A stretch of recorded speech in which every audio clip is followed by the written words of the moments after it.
जी सुना तानी, अरे एगो बात कहे के बा। हाँ हाँ कहा, अरे कहा ना। एगो बात कही हम सुनी सुनिए बलम, मन घूमे के करता खाके कोहिल कसम। ए जी हाँ एगो बात कही हम सुनी सुनिए बलम, मन घूमे के करता खाके कोहिल कसम। लेवे दिलवा के तनिको सुकून चलना, लेवे दिलवा के तनिको सुकून चलना।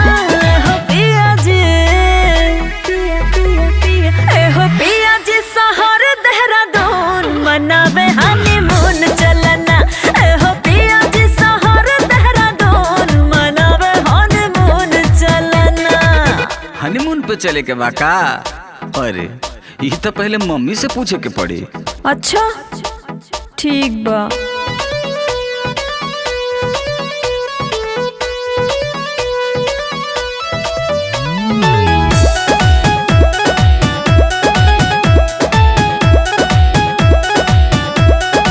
हनीमून पे जाए के बाद तनी यहाँ दर्द दिन माजी, सुनी मन बहलावे के बाद हर जाके घर से ला माजी।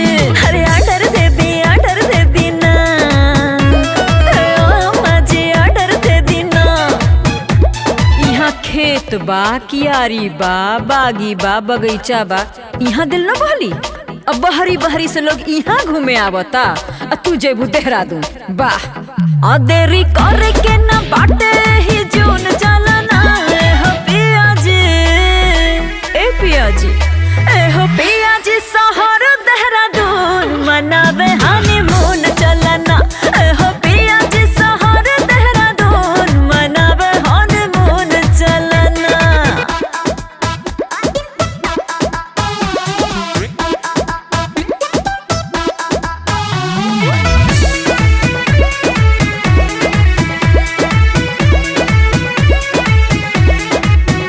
हनीमून पे जाता नी जा हमनी के दोनों परानी जी, कबले घर संभारी रहुआ ए बतिया हमरे मानी जी।